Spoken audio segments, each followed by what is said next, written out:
ñëpp ci seen tur ak seen sant di jiital ci nuyoo yi taskatu xibaar yi nga xam ne 18h lañ leen waxoon li ñuy commencé ñu ngi jéggalu ci tardé bi je crois qu'il est 19h ou presque ñu ngi jéggalu ci yéex a tàmbali bi embouteillage yu métti ak yooyu di am mbégte di dalal ci makkaanu FRAPP ci siège u FRAPP délégation wu mouvement gëm sa bopp ki jiite délégation bi nekk le président Bougane Gueye Dany bi nga xam ne kenn dootu ko présenté ci délégation secrétariat exécutif national bu FRAPP mooy dalal kon le mouvement gëm sa bopp fii ci siège u FRAPP waa gëm sa bopp à la tête de laquelle délégation se trouve le président Bougane Gueye Dany nous a fait l'amitié de venir nous faire une visite de courtoisie, mais pas qu'une visite de courtoisie. ndaje boo xam ne li ko waral mooy li lëmbee tey Sénégal muy élection législative yi nga xam ne ci lañ nekk ñuy ñaan nag bu kenn soofantal jafe-jafe yi nga xam ne ñu ngi koy dund ci processus électoral bi bari na ay réew yoo xam ne ci àddina bi waxuma rek Afrique ci àddina bi bu tàkkee bu ñàkkee jàmm bokkoon na ci coowal élection bokkoon na ci processus électoral boo xam ne acteurs yi ànduñu ci déggoowuñ ci ñàkkum kóolute rax na ci duma fàttali kaawu Guinée duma fàttali kaawu Côte d'Ivoire ak ñoom seen foog naa ne kenn bëggul nag li dal réew yooyu ak yeneen dal Sénégal bi nga xam ne ba tey jii nii woy buñ koy woowee te mu koy topp mooy exception sénégalaise exception sénégalaise nag mënul nekk rek ci ay wax ci ay taxawaay ak jëfin dañ koy suuxat dañ koy ñàkk dañ koy aar dañ koy dundal dañ koy arrosé ko dundal ko ñàkk ko bokk na ci waxtaanee jafe-jafe yi fësal leen waaye itam pencoo jafe-jafe yi fexe ba fànk jafe-jafe yooyu ndaxte fu ñu mun jëmee mun na nekk foo xam ne du lu gën ci réew mi daaw rek ñu ngi jógee ci événement yu dramatique ak tragique yi nga xam ne ba tey jii nii ñu ngi koy naxarlu bëggaatuñu lu mel noonu wala lu jege noonu amaat fi loolu nag bu ñu bëggee jàmm comme ni ñu koy faral di waxee pas de justice pas de paix pas de justice pas de paix bu ñu doxaleewul yoon jàmm mënul am waaw doxal yoon tamit bokk na ci processus électoral bu démocratique bu transparent bu sincère donc dañuy jox kàddu gi suñu xarit suñu mbokk waa Gëm sa bopp jox kàddu gi président Bougane Gueye Dany mu wax li nga xam ne moom mooy seen tànk et ñoom bu ñu paree ñàkkul mu am loo xam ne dinañ ko ci wax ginnaaw baat yi nga xam ne ñoom dinañ ko sànni ci conférence bi. Président Bougane Gueye Dany, nous vous souhaitons la bienvenue au siège du FRAPP. dal leen ak jàmm ci makkaanu FRAPP seen kër la këru askan wi la nga bokk ci askan wi ñu am mbégte dalal leen fii ci siège du FRAPP. Merci. Bougane Gueye Dany bismillah. jërëjëf merci Guy Marius Sagna Merci le doyen Kane. Merci également à toute l'équipe du NUFIFEC. Nos salutations les plus sincères. Parce que tànk yi nga xam ne moom moo ñu tax a ñëw tey tànk la yu ngeen yàgg dégg parce que jafe-jafe askan wi yàgg ngeen ji ci taxaw ni ñu ko dunde et jël décision ne dinañu dem waxtaan avec les forces vives qui sont au Sénégal yaakaar naa ne loolu tey nit mënu koo wax jéggi ci frappe. Alors li nga xam ne mooy jafe-jafe bi gëm sa bopp dund dans la grande coalition ànd ci ak les responsables yi ñu àndal ñëw yaa ngi ko dégg nga ko waxtaane nañu ko léegi mooy le parrainage. Ce parrainage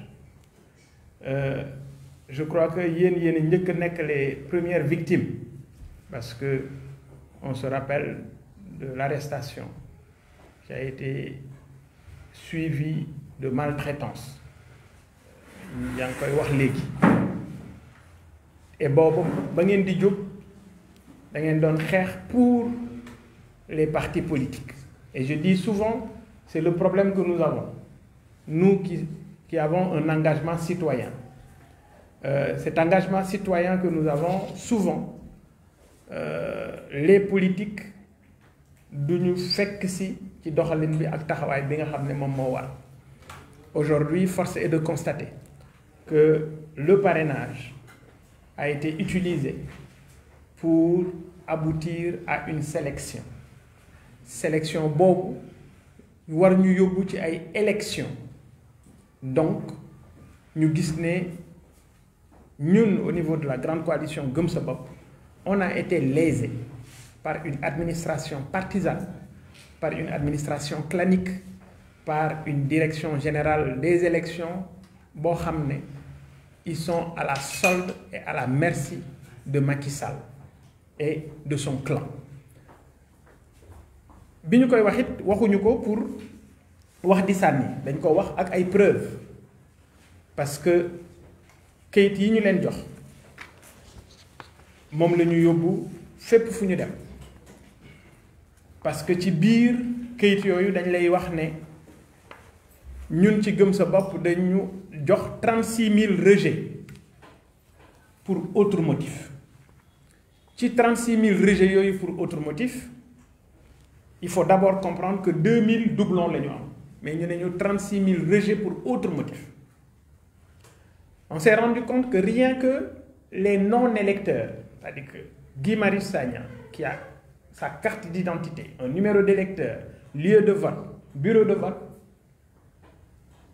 le logiciel vous considère comme un non-électeur, c'est-à-dire vous n'êtes pas inscrit sur les listes électorales. C'est gravissime. Mais li ci nekk ci jàngat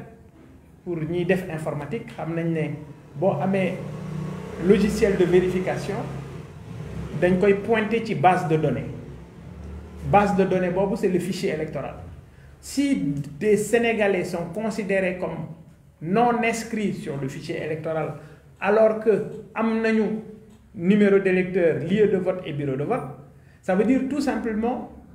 que ces Sénégalais ne sont pas sur le fichier électoral qui a servi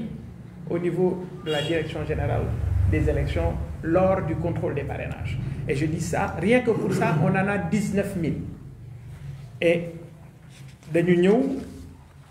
pour wan leen ñu wan la ay Sénégalais yoo xam ne seen numéro électeur mu ngi nii seen carte d'identité seen numéro électeur mu ngi nii encore et pourtant ñu considérer leen comme ay non-électeurs. Et je dis ce cas on en a 19 000 moo tax ñu tënk lépp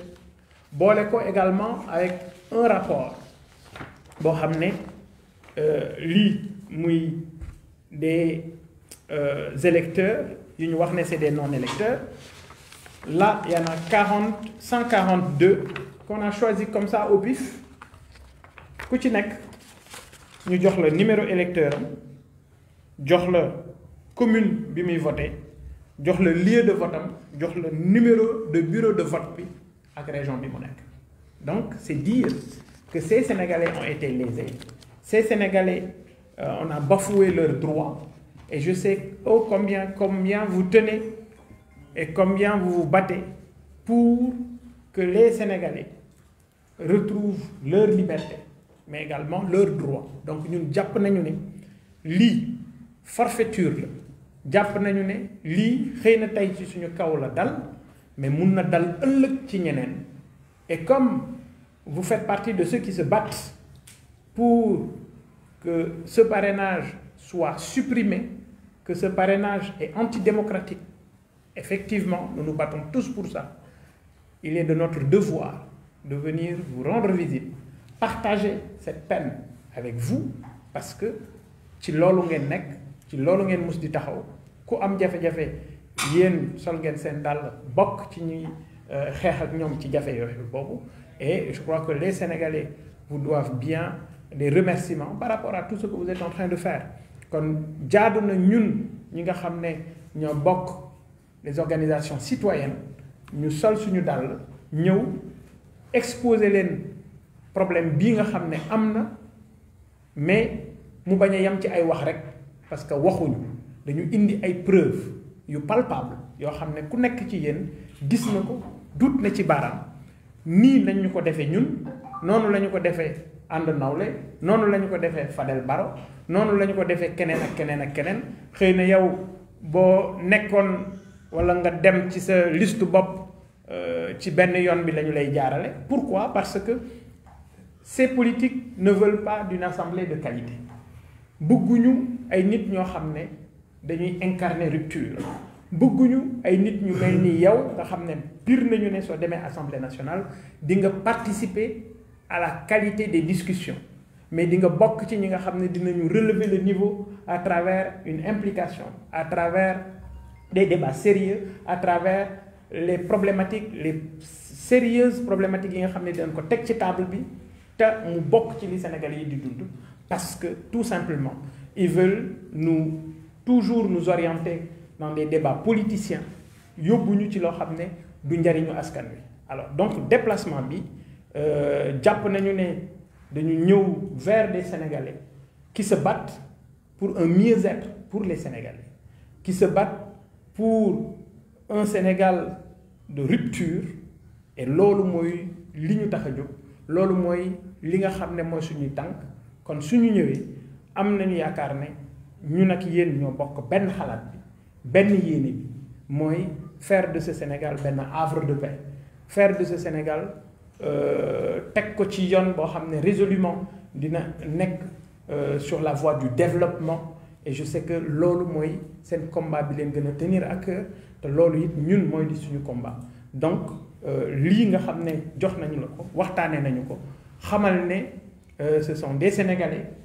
qui depuis des années se battent comme vous pour un mieux-être,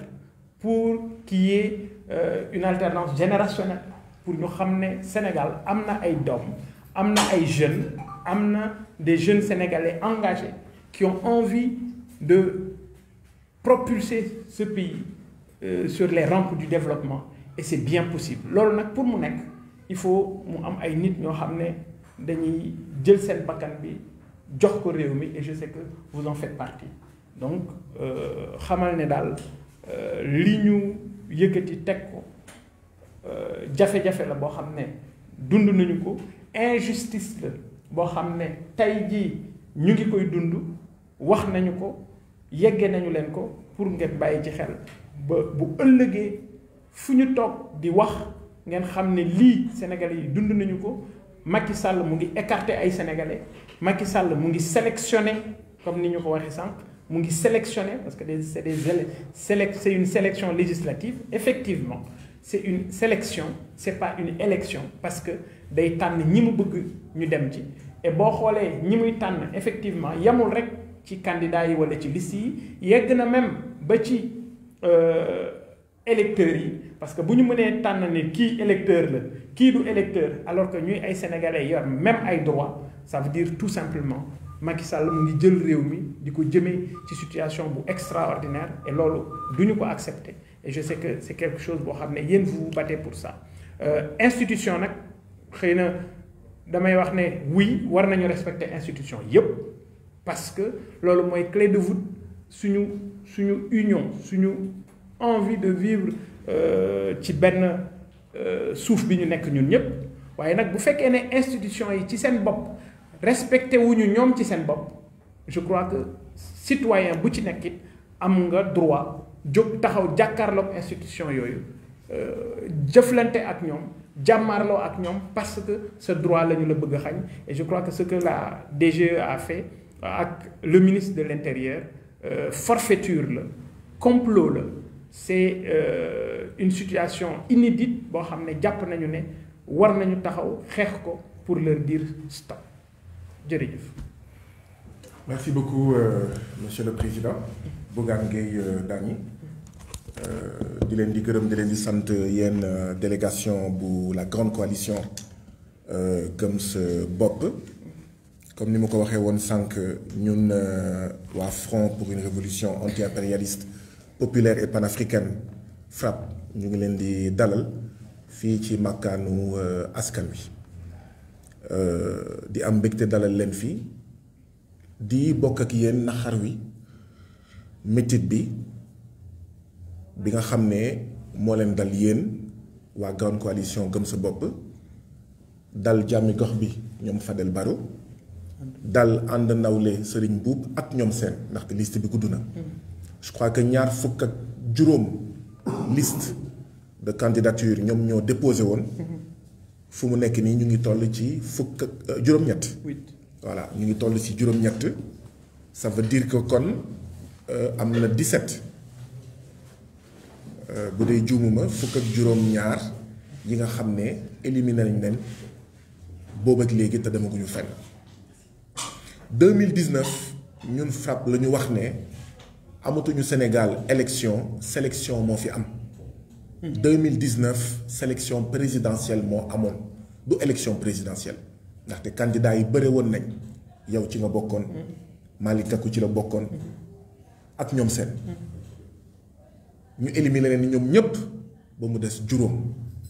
boobu la ñu wax ne sélection présidentielle moo am parrainage c'est antidémocratique ñu ñëwaat ren suñu kàddu démb di suñu kàddu tey sélection législative la ñu président Macky Sall bëgg a yóbbu sélection législative mooy président Macky Sall mooy tànn candidat yi waaye sax mooy tànn électeurs yi waaw ndaxte gox bu ko neex lay jox carte yépp yeneen gox wala yeneen bërëb ci Sénégal ak ci àddina bi yi nga xam ne jàpp na ne foofu du fa am lu bëri carte yi muy joxe foofu du bëri wala sax ci bindu bi moyens yi ñuy dugal ci gox yi nga xam ne jàpp nañ ne mooy chefu président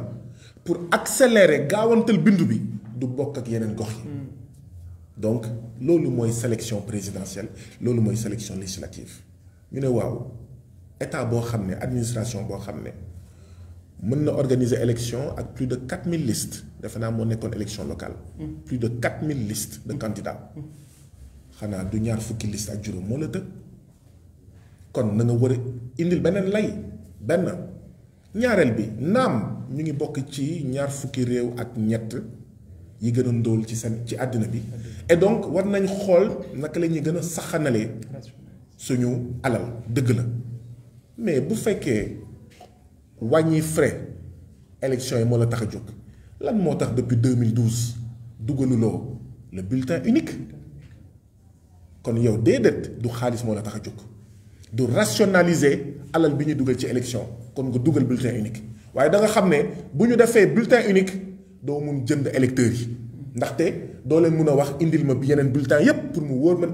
mu wóor ma ne man président Macky Sall votel nga ma ndaxte bulletin unique doo mun indi yeneen bulletin yi kon yow du xaalis moo la tax a jóg ak ñoom seen donc ñu jàpp ne kon parrainage bi li ko tax a jóg mooy éliminer ay candidats ñun nag bi maître Tine bu USN saisirait cour de justice de la CEDEAO ba cour de justice de la CEDEAO joxe décision am daaw ñuy profité de l'occasion pour féliciter maître Tine ci li mu defoon jamono jooju ndaxte xëy na ñu bëri ñu ngi doon na jaru ko ñu koy féliciter même bu fekkee après jëm nañ sax am contact ak moom ci weer yii passé pour xeex bi bañ a nekk rek xeexu droit waaye xeexu rapport de force parce que président biñ ko sëkkal kooku du ay wax mooy tax mu dellu ginnaaw il faut édifier un rapport de force bu koy delloo ginnaaw mais ñu ngi féliciter maître Tine ci déjà taxawaayam à l'époque cour de justice de la CEDEAO li mu wax mooy il y a 1 an yow état du Sénégal jox naa la ndigal nga supprimer parrainage électoral te may naa la 6 mois maximum juróom-benn weer pour nga jox ma rapport buy firndeel ne supprimer nga parrainage électoral ça fait 1 an ça fait 12 mois président Macky Sall muy le président de tous les Sénégalais war a respecter les décisions communautaires jiite Union africaine donc cëram warul nekk di affaiblir les institutions africaines sous-régionales communautaires moo ne defuma ko maa lànk du ma respecter décision cour de justice de la CEDEAO boobu nag la ñu ne ñun Sénégal notre priorité ñun Y'en a marre ñun nitu dëgg valeur ñun Africa First ñun africaine ñun FRAPP ñun LCIS ak ñoom seen ñun même Fouta Tampi ñu ngi nekkoon je crois juróom-ñaar wala juróom-ñetti mouvement citoyen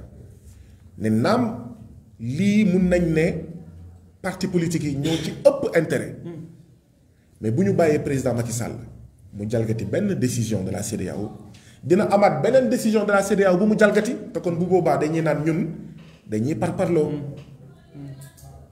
moo taxoon le 23 mars ñu organiser manifestation buntu ministère de l'intérieur ne parrainage bi état du Sénégal da ko war a supprimer conformément à la décision de justice de la cour de la CEDEAO comme ni nga ko fàttalee sànq président Bougane Gueye Dany nous avons été nous mouvement citoyen les premières victimes du parrainage électoral parce que bés boobu dañ ñu dóor dañ ñu toroxal jàpp ñu torturer ñu suñu ay membres ñu dugal leen ci oto ñu fekk fa ay policiers encagoulés ñu dóor leen xooluñu ci góor xooluñu ci jigéen xooluñu ci mag xooluñu ci ndaw ñu torturer leen ba pare ku nekk ñu sànni la ay jigéen ñu sànni la ci filawoo Géejawaay yi ay jigéen ñu sànni la ci nu mu tuddati technopole ñeneen ñi ñu sànni leen xawma ci àll Bargny bi ñii sama classe gi ci yoonu Thiès bi yoroo portable yoroo xaalis minuit 1 heure du matin bi loolu amee la ñu xam ne la ñu njort la ñu am intuition ne am na luy ñëw donte xamuñu woon lan la mais bu état du Sénégal mu jaral ko di def ay pratiques yoo xam ne ci yeneen réew yi ma bëggul tudd pour bañ stigmatisation lañ ko xamee woon mu def ko fii Sénégal di torturer ay nit di dóor ay nit sànni leen ci àll bi déporter leen ci la ñu am intuition ne bu ko jaralee lii y a quelque chose qui se prépare ndekete effectivement li ñu defoon 2019 lañ doon waajal rek 2022 bi ñu commencé ko ci yéen ñun nag dañuy interpeller ñëpp toute la classe politique ne leen bu dee dafa am ñoo xam ne dañoo am seen dëcc ñu toog seetaan leen ñu naan nous vous exprimons notre solidarité mu yem foofu ëllëg dinañ supprimer sa liste Dakar ragal naa ne ñooñu noonu ñu seetaan leen bi ñu amee dëj ragal naa dinañ ñu seetaan tamit dañ leen seetaan yéen seen dëj de bu ku nekk amee dëjëm ñuy toog di xoolante kenn du ñëw ci dëju sa morom mi nga xam ne injustice lañ ko teg ñun ñëpp yéen ñëpp di ngeen xoolante ñu leen di teg benn par benn chacun son tour chez le coiffeur Macky Sall et Antoine Diome mu leen di diviser ci ne comme bi ñu dàqee jàmmi gox bi grande coalition Gëm Sa Bopp ak ñoom seen da ngeen toogoon seetaan ñun itam nañ leen di toog seetaan c'est ça le danger et le risque donc moo tax la classe politique sénégalaise war na bàyyi xel ci loolu.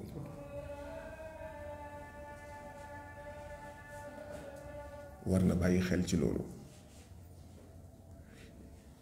donc ñun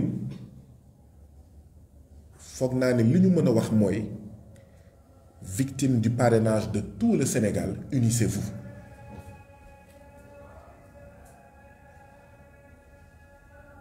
Victime de la sélection législative du président Macky Sall,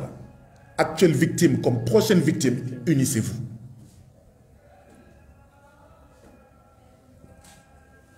ñaareel bi mooy il faut que ñu profité ci occasion bi ngir sonj tamit acteurs politiques yi ndaxte sàcc bi ñuy sàcc parti politique yeeg mouvement yeeg ak ñoom seen sàcc boobu dafa commencé ci askan wi les victimes de recrutement mais clientélistes mais ñooñu tamit dañ leen sàcc lu ñuy sàccee parti politique ak mouvement citoyen yi tey les victimes de spoliation foncière ñoom elles ont été victimes d'abord léegi nag parti politique yi ak acteurs politiques la ñuy spolier les victimes d'accaparement de forage xëy na ñu toog seetaan foog ne foofu lay yem tey c'est le tour des acteurs politiques donc moo tax tamit ñun il faut que ñu am une vision holistique taxawaay bu holistique xam ne bu ñu seetaanee le parti au pouvoir président Macky Sall et son administration di sàcc une section du peuple moo xam suuf la moo xam recrutement clientéliste la moo xam leneen la day yéex rek waaye du fanaan àll ndaxte képp kuy sàcc alalu askan wi di nga sàcc élection c'est une loi universelle képp ku sàcc alalu askan wi boo buggee mucc da ngay sàcc élection boo buggee wëyal pérenniser ce régime prédateur foog nga sàcc ma ne bu fekkee depuis 2012 sàcc rek nga fi nekkee détourné rek nga fi nekkee yow président Macky Sall mais évidemment élection bu jotee di nga xool comment tu vas détourner les élections qui détourne les richesses d'un peuple détournera ses élections lii mooy wax ci et donc l'heure est au grand rassemblement il ne s'agit plus d'interpréter le Sénégal il s'agit de le transformer ndaxte lii dal la grande coalition Gëm Sa Bopp te effectivement ñu wax ñu ko indi ko def ko ci ay documents présenté ko Guédiawaye avant tey defe naa ne que ñun ñëpp xam nañ ko depuis 2019 moo tax d'ailleurs il faut féliciter et saluer taxawaayu la grande coalition Gëm Sa Bopp qui est en train de documenter la fraude électorale ñun li ñu wax mooy il y a un hold-up électoral en cours et le premier acte mooy cette sélection antidémocratique ce parrainage antidémocratique waaye fii la commencé du jeex tey dina continuer ba le 31 juillet ba bu mu jaaxal kenn le 31 juillet président Macky Sall bu amee 57% wala 67% wala 53% bu mu jaaxal kenn et donc c'est aujourd'hui c'est hier même qu'il fallait en fait se mobiliser ñi nga xam ne ils ne sont pas victimes pour l'instant de cette sélection législative doivent se sentir concernés par l'injustice faite à la grande coalition Gëm Sa Bopp à la coalition Jàmmi Gox Bi à la coalition And Nawlé ak ñoom seen ñi nga xam ne dañ leen écarté du processus aujourd'hui c'est eux demain c'est vous mooy li waa ji doon wax quand on est venu prendre les juifs je n'étais pas juif je n'ai rien fait quand on est venu prendre les musulmans j'étais pas musulman je n'ai rien fait quand on est venu prendre les syndicalistes je n'étais pas syndicaliste je n'ai rien fait quand on est venu prendre les communistes je n'étais pas communiste je n'ai rien fait et quand on est venu me prendre mais il y avait personne pour me protéger donc dañoo jàpp ne tey il est important que askanu Sénégal def bloc pour défendre tous les Sénégalais dans leur diversité ñi ñu sàcc seen suuf il faut ñu défendre leen waaye ñi ñu bëgg a sàcc tamit seen parrainage sàcc seen participation aux élections il faut qu'on les défende ñi ñu sàcc seen forage accaparé ko il faut qu'on les défende waaye ñi ñu bëgg a sàcc tamit seen élection il faut ñu défendre leen il faut qu'on comprenne que tous ces points-là sont liés et éviter l'erreur parce que loolu tamit erreur bu mag la boo xam ne waruñu ko def que les citoyens sénégalais aient l'impression que les acteurs politiques c'est quand seulement ils sont menacés qu'ils se lèvent Mais quand les citoyens sénégalais sont victimes de spoliation foncière, quand ils sont victimes d'accaparement, de forage, quand ils sont victimes de recrutement clientéliste, quand ils sont victimes d'une oppression d'État, comme suñu mbokk ASP yi nga xam ne depuis 9 ans 8 ans ñu leen di fay fukki junni ci ay borom kër père mère soutien de famille ñu toog seetaan bés élection dina jot ñoom itam ñu toog seetaan mooy li ma doon wax sànq rek ku fi am sa dëj sénégalais bu fi am dëj ñu seetaan ko ragal naa ne bés boo amee sa dëj dina la seetaan. Donc comment faire pour fédérer tous ces dëj là? Pour moi, c'est ça la foi. Comment faire pour fédérer tous ces Sénégalais victimes d'injustice, pas seulement sur le plan du processus électoral, pas seulement sur la question des législatives, mais sur d'autres questions qui touchent au quotidien des Sénégalais et où les Sénégalais se sentent très seuls. Fédérer tout ça et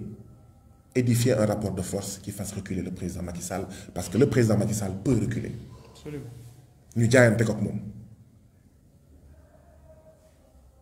Je crois que le FRAPP ne peut qu'être d'accord à ce qu'on fédère les forces vives de ce pays-là autour des préoccupations du peuple. Parce qu'il y a un lien entre élection et vie quotidienne. La vie coûte cher. Les Sénégalais sont fatigués. Les coupures ont recommencé. Alors que la chaleur ne fait que commencer.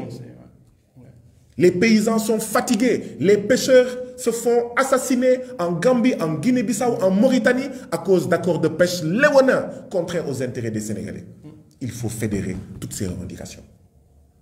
et montrer aux citoyens sénégalais qu'ils ont intérêt à ce qu'il y ait des élections libres, transparentes et sincères afin que le pêcheur sénégalais mouah tayal tax et pas mouah parce que dañ ko exclure ou dañoo exclure candidat wala dañ ko empêcher de voter afin que ñu bàyyi béykat bi nga xam ne dañoo sàcc suufam di ko aakimoo mu voter te yàlla tax. Il faut qu'on comprenne qu'il y a un lien, que si le président Macky Sall veut voler les élections, et le premier acte du vol des élections, oui, nous accusons le président Macky Sall de vouloir voler, détourner les élections. Le hold-up électoral au Sénégal a démarré. S'il veut le faire, c'est parce qu'il veut perpétuer l'oppression quotidienne dont paysans, travailleurs, pêcheurs, enseignants, citoyens sénégalais sont victimes partout, à l'hôpital public, dans l'école publique, etc. Et donc, il faut qu'on fasse le lien, il faut qu'on fasse le link, il faut qu'on fédère. Et ne surtout pas donner l'impression que moi, secrétaire général de tel parti politique, je ne me lève que quand mon parrainage est menacé, je ne me lève que quand on m'a volé, voilà.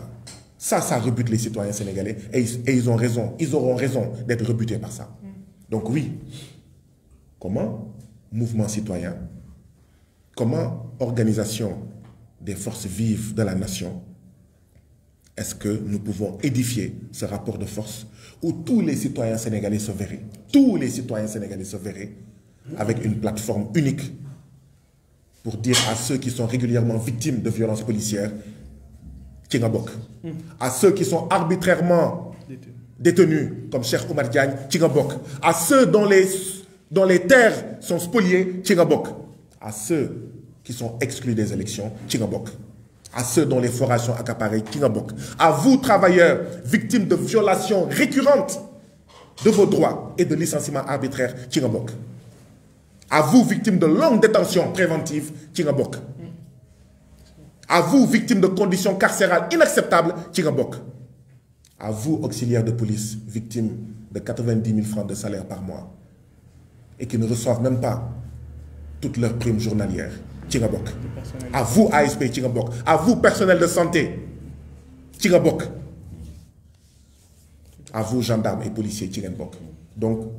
pour nous, c'est ça la voie. Sinon, nous sommes divisés un par un. Chacun va être largué à un moment donné du processus,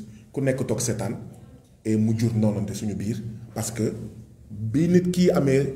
dëjëm encore une fois ñun ñëpp toog seetaan wala yem ci sigil ndigaale. Ce n'est plus l'heure des sigil ndigaale te jooy fajul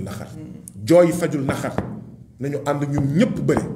nañu ànd ñun ñëpp ngemb waaw laxasaayu jaayante ko ak ki nga xam ne jaral na ko lu nekk pour gagner les élections législatives et se perpétuer au-delà de 2024. Voilà un peu li nga xam ne moom la ñu bëggoon na wax. Et donc oui, L'heure est au discours, mais pas seulement au discours. L'heure est à l'interprétation, mais pas seulement aux interprétations, surtout à la transformation de notre pays. Et cela est possible. Maintenant, il faut bâtir les ponts entre différentes organisations. Oublier peut-être les inimitiés récentes et vieilles, les rancœurs, mais récentes et vieilles entre acteurs, entre organisations. C'est le Sénégal qui est en jeu. C'est la paix au Sénégal qui est en jeu. Parce que oui, ni élection taalé yenen réew ñaanuñu ko yàlla mais mun na fi am donc bu fekkee dañoo bëgg a jàmm tey la ñuy jóg def benn say ñi bëgg a taal Sénégal ñu ne leen du ngeen ko fi taalee or rapport de force mooy tax ñu bañ a taal Sénégal depuis 2021 ñu ngi jënd ay ngànnaay di jënd ay oto waaw di recruter ba di recruter ay unités de nervis dans la police pour mater de l'opposant, pour mater du résistant, pour mater du mouvement citoyen. Nañu jóg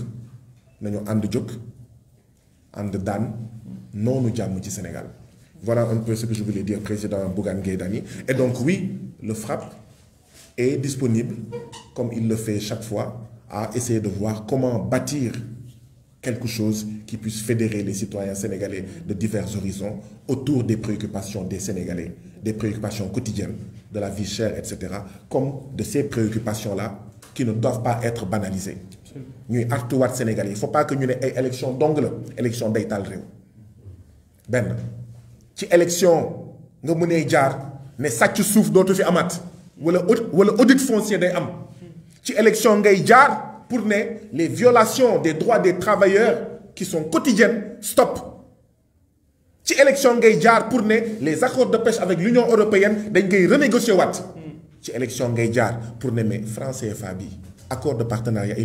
économique bi nga xam ne day rey les petites et moyennes entreprises, le patronat sénégalais. Stop. Mais ci élection tamit ngay jaar pour le monstre bi nga xam ne 1-2 mu fay signalu Sen TV. 1-2 mu fay signalu Walfadjri 1-2 mu bastonné écrasé emprisonné du journaliste stop donc élection am na solo faut pas rek ñu non il faut politique la déedéet donc voilà un peu également le message que je voulais lancer et sur ça oui nous lançons un appel également à tous les autres acteurs pour voir Jàmmi Gox bi Fadel Barro Serigne Mboup etc. ceux qui ne sont pas encore éjectés d'accord, du processus et qui vont l'être si rien n'est fait. Tous ensemble, faisons un bloc. Ce parrainage est antidémocratique. Et bravo et félicitations à Gëm Sa Bopp qui est en train de documenter voilà, ce début de complot contre la démocratie sénégalaise. Ce début du hold-up électoral. Il faut l'arrêter. Si on veut la paix, il faut l'arrêter. Di ñaan nag kilifa diine yi bu ñu xaar ba ëllëg pour ne déet léegi la ñuy wax léegi la ñuy sotti ndox bi. waaw ñun yéen la ñu am yéen kilifa diine yi ak kilifa aada yi ñu ngi leen di ñaan ngeen wax président Macky Sall lii muy def nii di dàq candidat yi di dàq liste yi narul jur jàmm voilà peut-être que je vais vous laisser président Bougane Gueye Dany faire la version peut-être française certainement que la presse va être intéressée par cette version française. Merci. Voilà. Merci. Alors juste remercier Guy Marius Sagna pour remercier Guy Marius Sagna pour ce cri du cœur. Je crois que c'est compris par les acteurs et que nous ferons bloc pour barrer la route aux monstres, comme vous venez de le dire. Pour revenir sur cette rencontre, après l'opération de vérification des parrainages, la grande coalition Gëm Sa Bopp est victime de ce processus d'un hold-up électoral qui est en train de se préparer, d'une sélection qui a été opérée dans le but de donner la majorité au monstre que vous venez de qualifier, que vous venez d'identifier. Et ce qui est clair, c'est que nous ne nous laisserons pas faire. C'est d'ailleurs dans ce cadre que nous avons entamé une série de rencontres avec les forces vives de la nation, sachant le travail que vous êtes en train de faire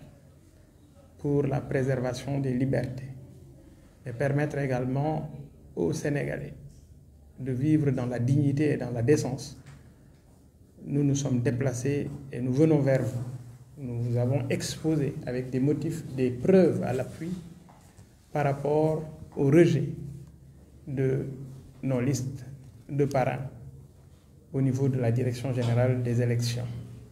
Vous en avez parlé, c'est une administration couchée, une administration aujourd'hui à la solde du président Macky Sall et de son entourage,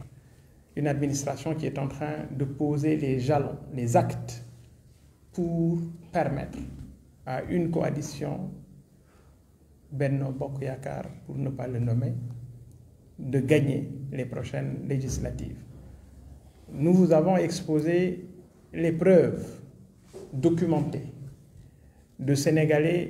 à qui on a aujourd'hui retiré, ne serait-ce que de manière virtuelle, leur droit de vote. Parce que quand un Sénégalais a un numéro d'électeur, un lieu de vote et un bureau de vote, mais à travers une mission de vérification, cette opération de vérification avec la DGE, ces Sénégalais sont considérés comme des non-électeurs, ça pose problème et c'est un précédent dangereux. Je vous remercie de l'attention que vous nous avez prêtée.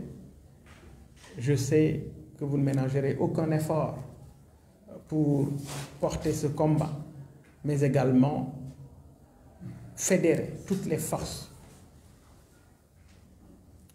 de la nation sur des questions importantes. Vous les avez énumérées, qui tournent autour de la préservation de nos ressources halieutiques, préserver les libertés pour les travailleurs, mais également permettre à tous ces villages qui aujourd'hui sont administrés par cette structure que je ne veux pas nommer pour l'administration, en tout cas la gestion des forages.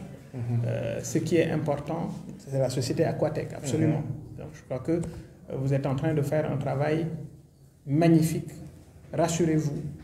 cette main tendue, elle est importante. Et je crois que ce n'est pas tombé dans l'oreille d'un sourd.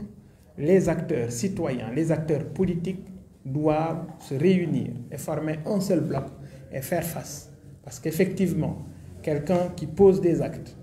pour spolier nos terres, il fera tout pour détourner nos suffrages. Il fera tout pour voler des élections. L'objectif est ultime, se maintenir au pouvoir. En tout cas, vous avez mon soutien et Inch'Allah Rabbi, on fera tout en bloc pour arrêter et barrer la route au monstre Macky Sall. Je ne vais pas être long, juste une dernière chose. Aujourd'hui, on est arrivé à un niveau où au Sénégal, mon point de vue est celui-ci. Si Benno Bokk Yakaar, la coalition du président Macky Sall, participe aux élections, la grande coalition Gëm Sa Bopp doit participer aux élections. Benno Bokk Yakaar, la coalition du président qui a un parrain de plus dans son lot de parrains qu'elle a déposé, n'est pas habilité, ne peut pas participer aux élections. Et pour la petite histoire, lors des élections... Malick Gakou. Ok. On a déposé plus. Absolument. Et on a été absolument simplement éjecté. Tous les acteurs, tous les Sénégalais aujourd'hui doivent dire la coalition Benno Bokk Yakaar qui a déposé un surplus de parrains ne participera pas aux élections. Ou si elle participe, Gëm Sa Bopp doit y participer. Si Benno Bokk Yakaar qui a foulé aux pieds la loi électorale en déposant un surplus de parrains participe, Jammi Gox Bi de Fadel Barro doit participer aux élections législatives. Nous n'accepterons pas que Benno Bokk Yakaar participe aux élections législatives ou And Nawlé de Serigne Mboup doit y participer. Aujourd'hui, c'est ça qui doit être le cri de ralliement de tous les citoyens sénégalais pour faire face à ce parrainage. Et comme qui dirait, le karma existe. Le karma existe. Macky Sall, cherche à éliminer des adversaires politiques à travers le parrainage, le voilà. Qui, en principe, s'il existe encore des juges indépendants dans ce pays-là, le voilà qui va être exclu, éliminé des élections. Le cri de ralliement aujourd'hui, le débat aujourd'hui doit être Benno Bokk Yakaar ne doit pas participer ou tout le monde y participe. Parce qu'une administration qui a excellé dans l'organisation d'une élection avec plus de 4000 listes peut organiser des élections avec 25 listes et expérimenter pour la première fois un bulletin unique. Et c'est possible. Dans d'autres pays en Afrique, ça se fait sans aucun problème. Donc ça doit pouvoir être fait ici au Sénégal. Et donc oui, nous pensons qu'il faut préserver la paix au Sénégal. Mais il ne peut pas y avoir de paix sans justice. No peace, no justice. No justice, no peace. La justice, c'est ne pas accaparer les terres des paysans. La justice, c'est ne pas accaparer les forages des paysans. La justice, c'est ne pas violer les droits des travailleurs. La justice, c'est avoir un système de santé publique, un système scolaire public qui soit performant et de qualité. Mais la justice, c'est aussi d'avoir des élections sincères, libres, transparentes, démocratiques. Et donc tous, nous devons faire face à ce hold-up électoral en cours, dont les premières victimes sont la grande coalition Gëm Sa Bopp, Jàmmi Gox Bi, And Nawlé, etc. Nous devons faire face ensemble pour préserver la paix. Et donc nous allons voir dans les heures et les jours à venir quels sont les actes à poser pour bâtir les ponts afin de fédérer toutes les forces vives de la nation pour protéger et sauver le Sénégal. Je vous remercie. Peut-être que les journalistes ont des questions. Oui. Non, ne vous inquiétez pas. Donc, nos invités sont là pour vous. Si vous avez des questions. Voilà. Ma question, je vais la poser à M. Dany, de la coalition Gëm Sa Bopp. Alors, vous avez parlé tout à l'heure de faire bloc entre vous et les acteurs politiques de manière générale, en vue, bien sûr, de contrer le pouvoir. Alors, la coalition Yewwi Askan Wi prévoit un rassemblement dans les jours à venir. Est-ce qu'on peut s'attendre aujourd'hui à une union entre coalition Gëm Sa Bopp et la coalition Yewwi Askan Wi? Écoutez, je crois que l'invite est venu de Guy Marius, mais ce qui est clair, c'est que si nous voulons faire face, on est obligé de nous unir et d'avoir une plateforme de lutte sur des questions essentielles. Et ça transcende les clivages, ça transcende les appartenances, etc., etc. Ce qui est important, et nous sommes ouverts depuis le départ, on le dit tout le temps, tout ce qui permet d'unir les forces pour faire face à Macky Sall, on est dans cette logique. Et je crois qu'aujourd'hui, plus qu'hier, on est déterminé à faire ce travail-là en bloc, dans une synergie d'esprit pour arriver à un résultat. Donc vous serez de la marche, vous allez participer à cette... Donc je dis, moi, tout ce qui est initiative qui entre dans le cadre de barrer la route à toute initiative illégale de Macky Sall, je suis partant à 300%. Y a-t-il d'autres questions? Ci wolof. D'accord. Président. En fait li nga wax rek dama ne ñun dañu nekk ci logique boo xam ne lépp lu nit mën a poser comme acte boo xam ne day nasaxal pexey Macky Sall ñun grande coalition Gëm Sa Bopp nga xam ne mouvement Gëm Sa Bopp ci la bokk ñu ngi ci taxaw nañu ci ànd nañu ci parce que li ñu gëm effectivement mbooloo boobu dafa am solo. mbooloo boobu la ñu soxla ne serait-ce que xëy na mun nañu xeex sur le plan des convictions politiques mais li am solo mooy sur des questions essentielles il faut ñu am plateforme boo xam ne day xeex jëm ci ay questions essentielles comme ni ko Guy Marius waxee léegi noonu laa ci ànd ak moom ci xalaat et noonu laa jàpp ne aussi noonu la ñu ko war a doxalee amul xam nga tey processus électoral ni ñu koy doxale jaay doole bi ñu ciy wane tey xëy na ànd nawle dal nañu ci kawam xëy na tey jàmmi gox bi dal nañu ci kawam mais am na ñeneen ñoo xam ne dal nañu ci seen kaw parce que j'estime que benn parrain boobu ëpp ci Benno Bokk Yaakaar mais war na doon lii dajale ñépp ngir xeex bi ñu war ko doxal. Pourquoi? Parce que Benno Bokk Yaakaar mënu fi nekk di segg ñi muy àndal ci élection di segg citoyens yi war a jóg sax dem voter ji jot na ñëpp boole seen doole pour balayer la route. C'est pourquoi je dis il faut une plateforme de lutte boo xam ne ñëpp dañ ci dugal seen loxo muy organisation citoyenne yi muy parti politique yi ñoom politiciens yi naka lañ mun a def ba ñun ñëpp ñu bokk benn plateforme mun a jàkkaarloo ak Macky Sall ci ay pexeem parce que kii pexe di la sàcc kii pexe di sàcc sa alal kii pexe di ronqi say ressources kii pexe ba ndox mi nga war a naan mu téeg ci loxoom di ko jaarale fi ko neex kii pexe ba yow miy liggéey sa àq ak sa wareef mënuloo ko am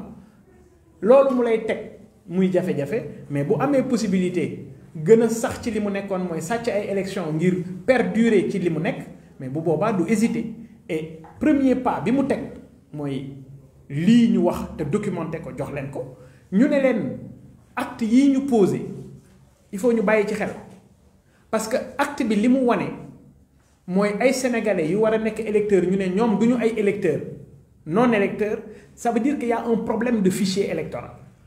et damay fàttali sénégalais yi bi ñu génnee ci élection locale yi premier conseil des ministres demal nga seetaan la mu ci wax mooy élection yi ñu génn wane na ne le fichier il est fiable ça veut dire que ce fichier n'est pas fiable ça veut dire tout simplement qu'il y a des sénégalais yoo xam ne tey jii fichier boobu jëlu leen en considération mais pexe la yu mu teg moom li mu ko jaral moom Macky Sall ak ñun nit sénégalais yi ñun organisation citoyenne yi politiciens yi ñu àndandoo booloo bu boobaa dinañ xam ne mën nañu ko barrer la route. Donc votre question, effectivement, oui pour une plateforme commune de lutte pour barrer la route à Macky Sall. Non muy Yewwi Askan Wi muy FRAPP muy keneen ak keneen ak keneen c'est-à-dire que ku ci mën a taxaw àndu nawle jàmmi gox bi képp ku taxaw ngir taxawal une plateforme commune boo xam ne ñëpp dañ ciy dugal seen loxo dama ne fi ñu jëm ak Macky Sall warta am xàjj ak seen c'est-à-dire ku ne mën nga am nag sa gëm-gëm ci wàllu politique mais fi ñu jëm ak Macky Sall mënula am xàjj ak seen mënula am par parloo c'est-à-dire il faut une force une plateforme commune de lutte pour faire face à Macky Sall faire face à ses dérives faire face à ses ambitions antidémocratiques etc. Et je crois que nous avons des pionniers des gens qui sont déterminés aujourd'hui pour lui barrer la route jërëjëf. jërë ngeen jëf. parce que xibaar yi. C'est moi qui te remercie.